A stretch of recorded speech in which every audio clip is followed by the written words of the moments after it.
Thank you for being here today. I'm Jeonggak Lyu from Financial Security Institute in South Korea. At FSI, we provide comprehensive cybersecurity services to financial companies. These services are offered on a membership basis, and right now, over 200 companies are part of our network. This means that almost every financial company in Korea works with us. In the cyber threat intelligence space, we operate as both consumers and producers. While we consume multiple CTI services, we also produce intelligence through instant investigations and our specialized security operations center. Additionally, we work closely with the Financial Services Commission, National Cybersecurity Center, KRCERT, and law enforcement. Globally, we are a member of FIRST and regularly share insight with the financial JSAC in the US and Japan. Today, I want to talk about follow the clues. With the massive data we face daily, our key challenge is transforming it into actionable intelligence that delivers real value to our customers. I hope our discussion today generates fresh ideas for tackling evolving cybersecurity challenges together. When discussing cybersecurity trends, understanding threat actors is crucial for defense strategies. We typically categorize them as cyber criminals, activists, and state-sponsored threat actors. However, these groups often blend their motives, and in some cases, they may even collaborate. This overlap makes tracking them particularly complex. There is something wrong in my slide. The CTI market predominantly focuses on threat actors from anti-democratic countries. For perspective, Mandiant tracks 127 Chinese, 45 Russian, and 12 North Korean state-sponsored actors, but only one from the US. South Korea also has one identified group, while Japan has none properly tracked. DPRK state-sponsored threat actors are particularly unique. They are active in all three categories. South Korea has been heavily targeted by these groups, with serious damages reported almost daily. Here at JSAC, there are several sessions focused on DPRK threat actors. Interestingly, the program committee has scheduled all these sessions for this afternoon. This scheduling has essentially created a DPRK state-sponsored afternoon. CTI follows a life cycle, collection of raw data, processing it into useful information, and analysis to create actionable intelligence. While straightforward in concept, the depth of work at each phase determines output quality. CTI producers examine every step deeply, while consuming focus primarily on applying the intelligence. The pyramid of pain frameworks show how difficult it is for attackers to adapt when we disrupt their operations. But let's consider it from the defender's perspective. While identifying basic IOCs is quick and low cost, uncovering tools and TTPs demand significant time and expertise. Similarly, blue teams find IOC-based detection straightforward, but TTP-based detection proves challenging. This creates a practical gap. CTI producers often delay sharing IOCs as they focus on deep TTP analysis. Meanwhile, consumers may remain unaware of attack indicators during this time. By viewing the pyramid of pain through both attackers and defenders' lenses, we can better understand this gap. This understanding helps bridge the divide between CTI producers and consumers. As a result, intelligence sharing becomes more timely and effective. Threat detection and threat hunting are often discussed as completely different. Detection is sometimes labeled as reactive and outdated, while hunting is praised as a proactive, modern approach.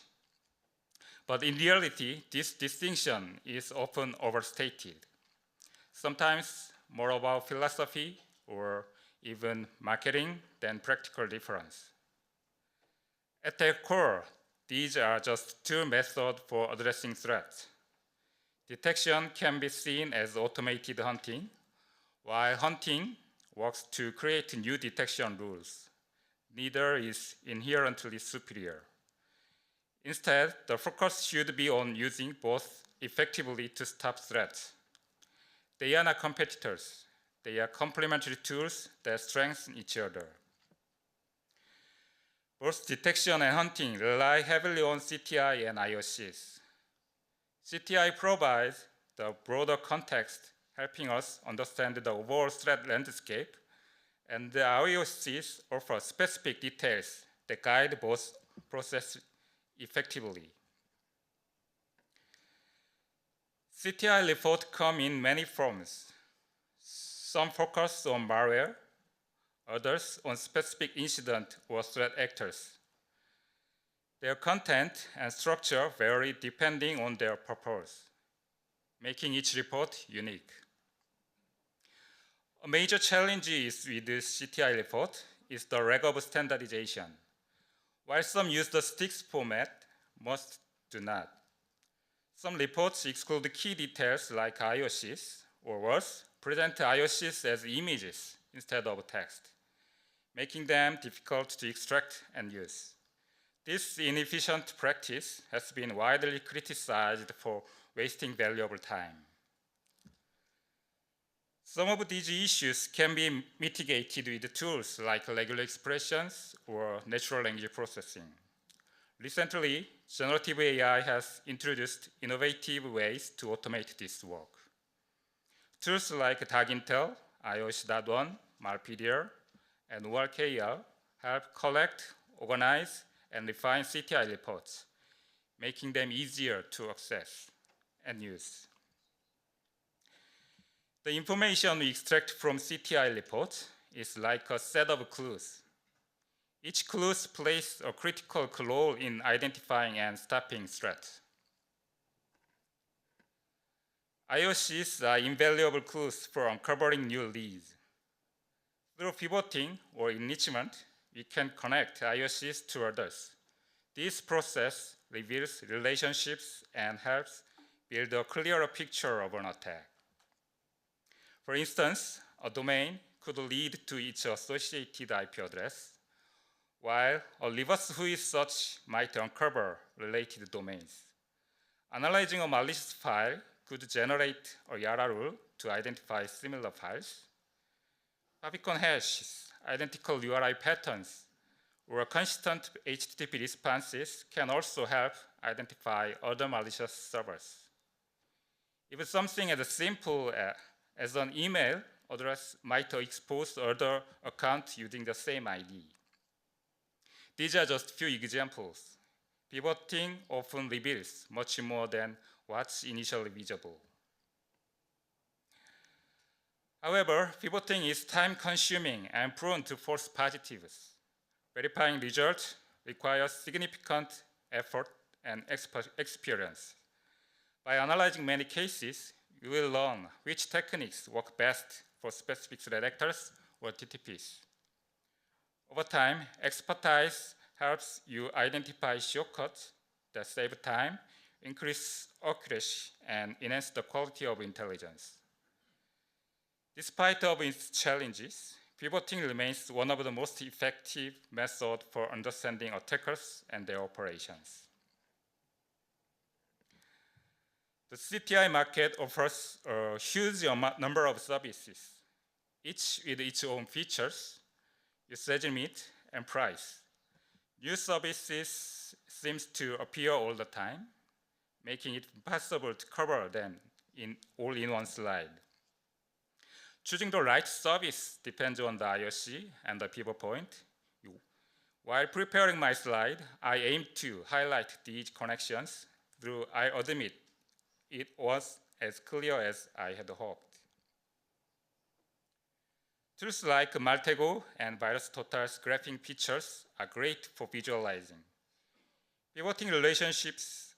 However, they often lack flexibility, since effective pivoting typically requires multiple services.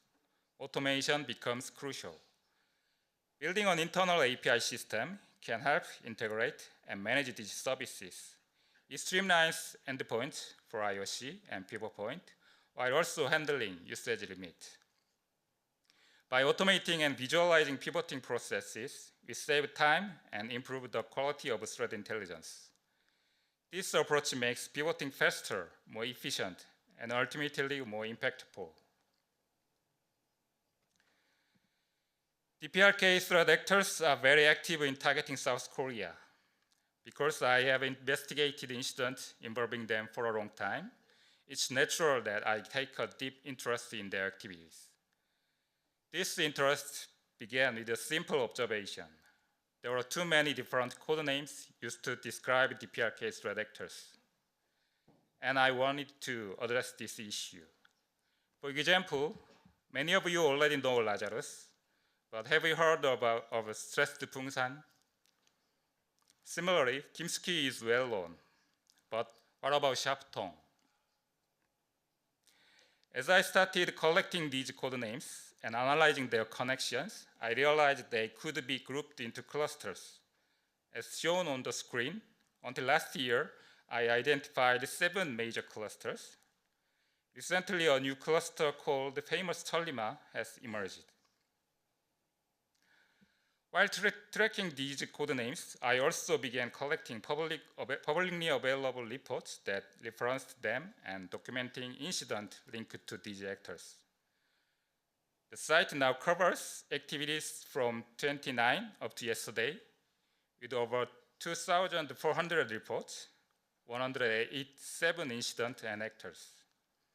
By consolidating this information, lazarus.day has become a valuable tool for anyone studying DPRK threat actors. This research was published in an academic journal just yesterday. When managing lazarus.day, I follow a process similar to the CTI life cycle. I monitor RSS feed, social media, and news outlets to get a report.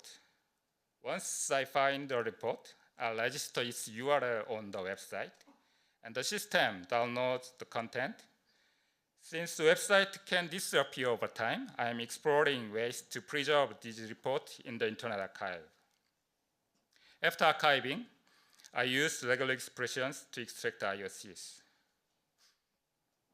During analysis, I summarize each report, identify new actors or incidents, and tag the reports to make it easier to study their connections. I also enrich the IOCs using OSINT services. Currently, I'm developing a feature to visualize relationships between reports and IOCs. The graph on the right is an early version of this feature.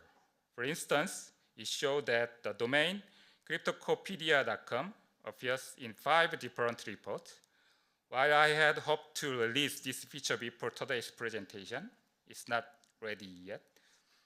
As an amateur developer working on this as a side project, progress has been slow, but I continue to improve it step by step.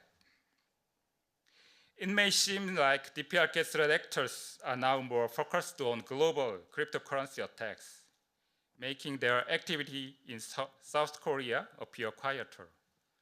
However, several cases are still ongoing.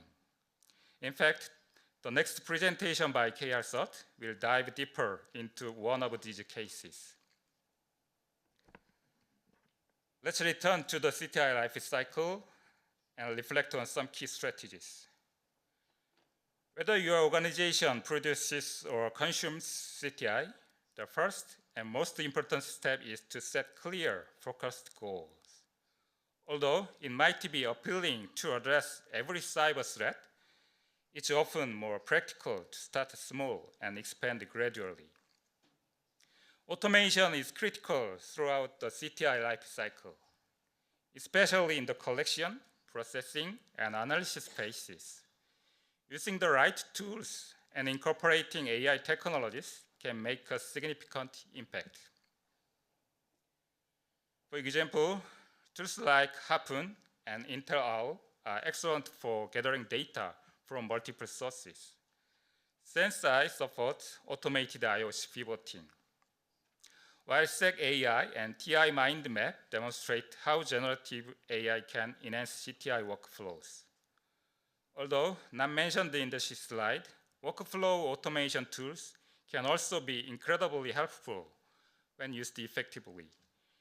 They streamline repetitive tasks, saving time, and allowing analysts to focus on deeper analysis, ultimately enhancing the overall CTI processes.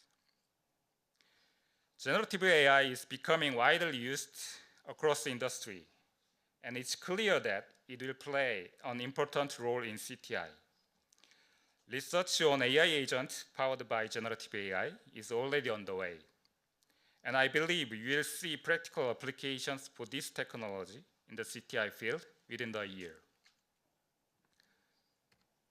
Let's wrap up by summarizing today's presentation.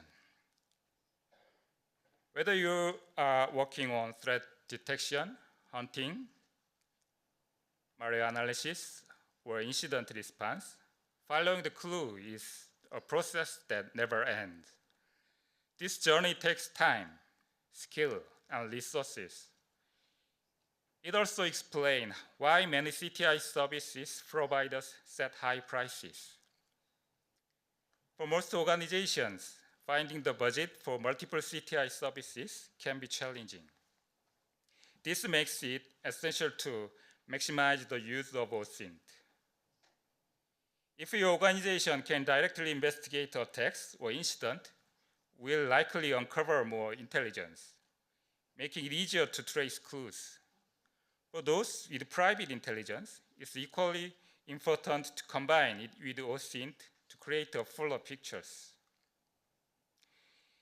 Evaluating an organization's CTI maturity is critical, but often complex.